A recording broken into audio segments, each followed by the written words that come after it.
Wir sind Christopher und Andrea und gerade auf dem Weg nach Nordafrika. Aber bevor es in die Wüste geht, müssen wir noch über die Alpen. In diesem Teil besuchen wir ein Land, das nur halb so groß ist wie Bremen.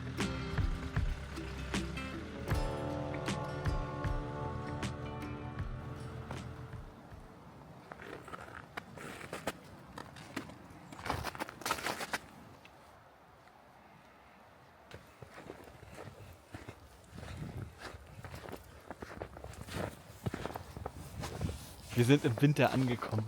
Also Oh ja. das hätten wir, glaube ich, heute Morgen noch nicht gedacht. Wir sind heute Morgen in Stuttgart losgefahren. Oder bei Stuttgart. Ja, und sind jetzt auf dem Weg Richtung Süden weiter. Genau, wir wollen nämlich nach Liechtenstein, da waren wir noch nie. Ja, also Ziel ist natürlich Italien, Genua, den Hafen für die Fähre. Und jetzt hatten wir uns irgendwie so überlegt, dass wir mal durch Liechtenstein fahren, weil wir da noch nie waren. Weil wir müssen irgendwie über die Alpen und dann werden wir den Weg mal nehmen.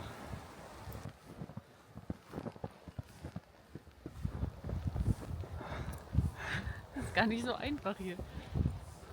Deine Abkürzung. Ja, hier sind auch keine Spuren mehr zu sehen. Aber das heißt ja nichts, weil nur Also wenn man hat vorhin Spuren gesehen, die umgedreht sind. das zählt nicht. Naja. Aber sind auch schon mal, das war in Norwegen, da sind wir mal falschen Spuren hinterhergelaufen. Da dachten wir auch, das sind menschliche Spuren. Letztendlich waren es Elchspuren. Ja. Spuren. Die sind wir, glaube ich, 2 Kilometer sind wir mit einem Elch in eine Sackgasse hinterhergelaufen.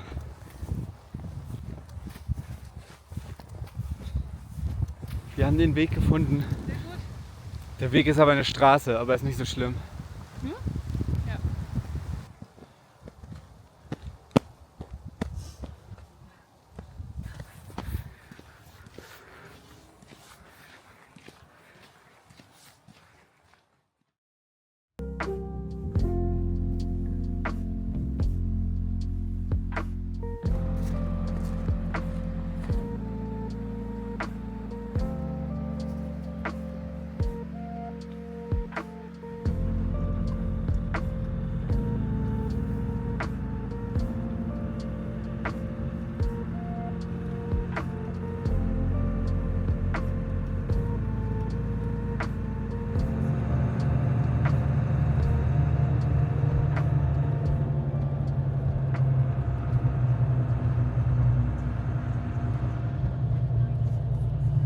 Wuppi.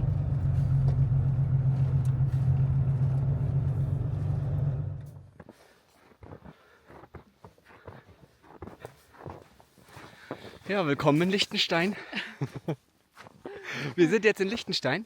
Wir werden auch gleich noch mal ein bisschen was zur Einreise und zum Land erzählen. Wir wollen hier erstmal eine kleine Wanderung machen und uns die Gegend mal ein bisschen angucken. Geht nur bergauf. Und dann werden wir nachher noch mal gleich ein bisschen erzählen, wenn wir zurück sind heute Abend oder morgen früh, je nachdem wie kaputt wir nachher sind.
Ja, schön hier, ne? Ja, schöne Aussicht vor allem. Ja, wir wollten ja mal erzählen, wie das denn gestern war mit der Einreise. Ja, Ähm, nach Liechtenstein. genau. Also wir sind extra einen anderen Weg gefahren, weil wir nicht in die Schweiz einreisen wollten, weil es ja da Ich spiele hier mit dem Hund.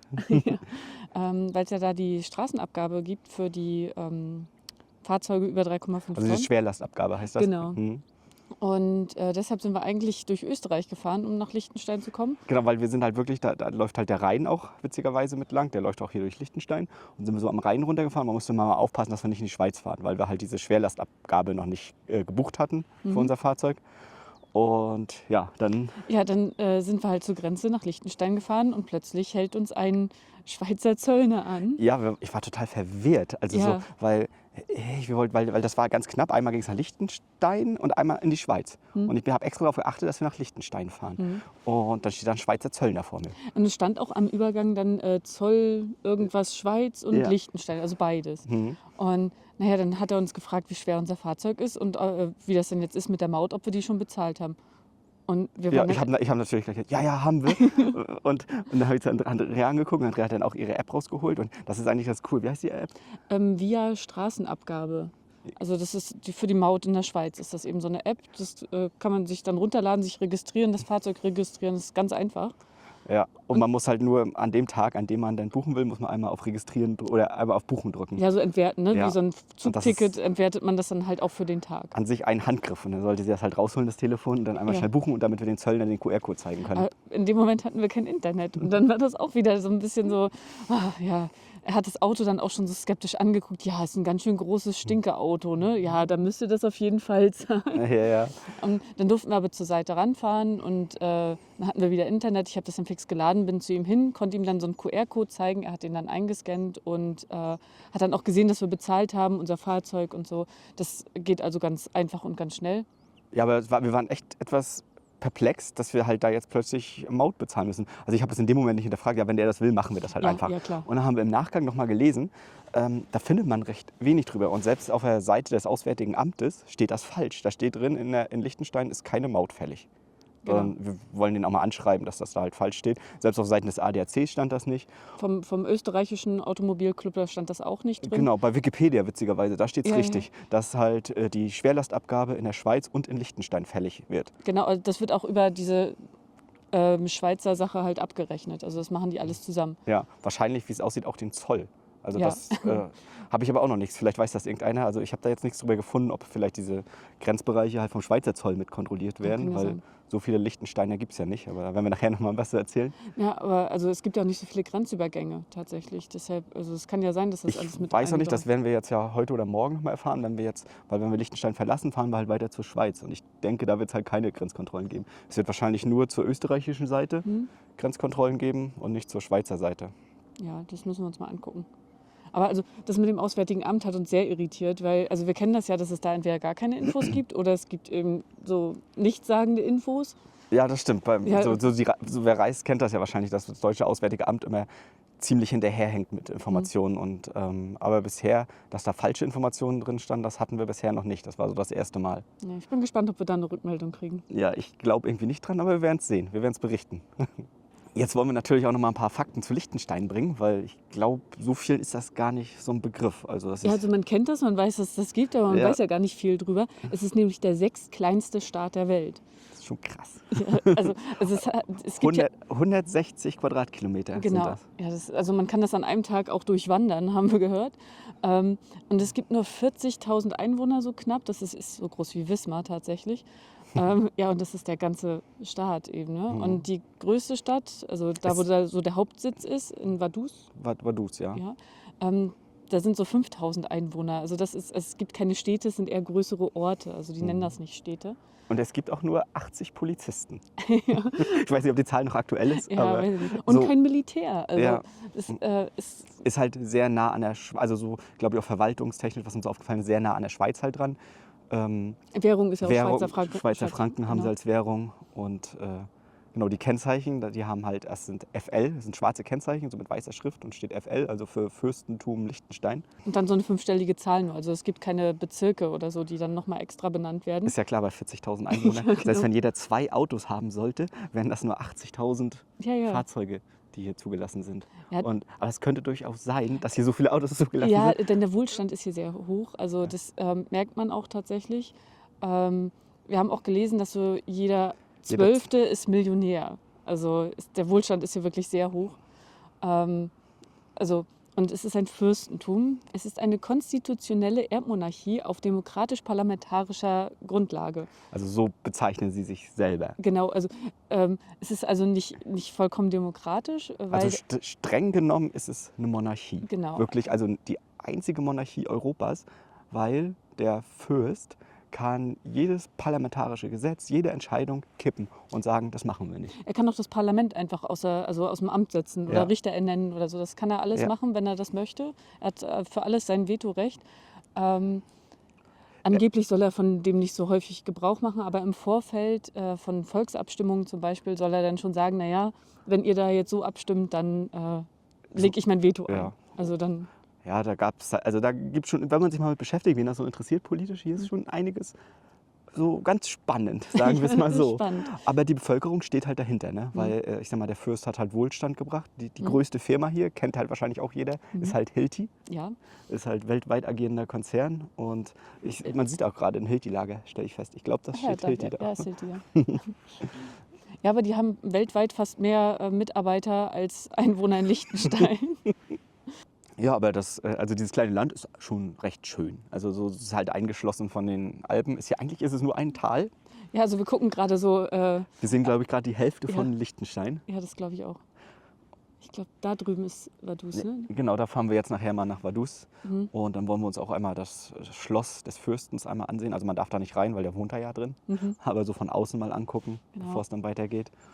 Und Ja, also es gibt wohl auch viele Museen und viel Kunst im Land und die haben hier auch viel Weinanbau. ja, mal gucken, ob wir da vielleicht nochmal Eine Kostprobe machen können. oder uns mal einen Wein mitnehmen zum Probieren. Ja. Es gibt ja auch einen Wanderweg, der sehr schön sein soll. Wir sind schon Teile des Wanderwegs sind wir gegangen. Das ist Der Liechtensteinweg einfach. Liechtensteinweg. Da gibt es auch eine passende App zu und dann kann man sich immer so gewisse Eckpunkte, gibt es dann Informationen so zu, wenn man da lang wandert. Mhm. Und ja, da das Land halt nicht so groß ist, kann man hier locker durchwandern und Ja. kann das halt entdecken.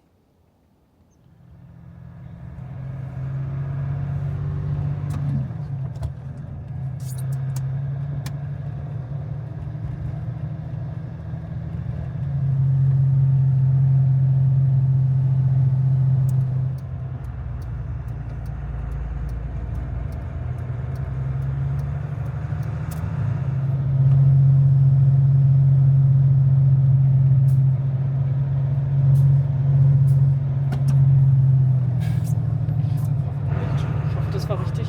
Ja, also im Vorfall gewählt. Ich habe mein Hauptstraßenschild nicht gesehen. Nee, ich glaube, da war auch keins.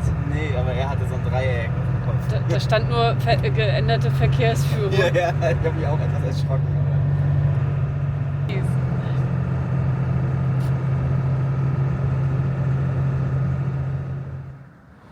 Wir stehen jetzt hier auf dem Stadionparkplatz in Vaduz und werden uns von hier jetzt mal den Ort aus angucken. Also man hätte auch noch weiter reinfahren können, auch zum Schloss hoch, da wären auch freie Parkplätze gewesen. Der Parkplatz kostet hier auch ein bisschen Geld, aber war gar nicht so teuer. Aber am Wochenende ist der frei und heute ist halt Sonntag. Deswegen haben wir uns gedacht, stellen wir uns hier hin, hier ist genug Platz.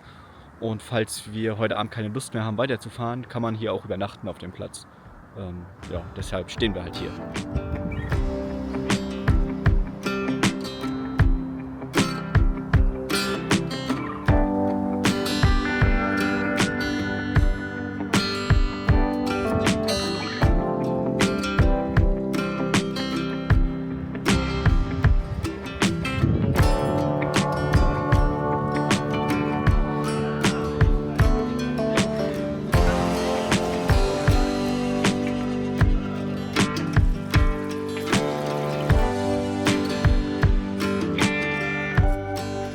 Gleich sind wir am Schloss des reichsten und mächtigsten Monarchen Europas.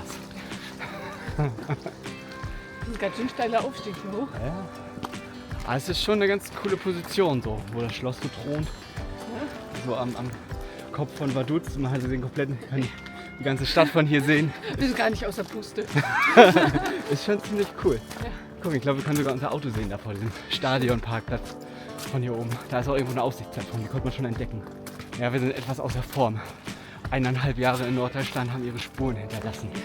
Wir hatten, vor 2 Tagen hatten wir auch schon Muskelkater im Schienbein vom Bergablaufen. Ja, irgendwie eine halbe Stunde bergab und schon sind wir kaputt, ja.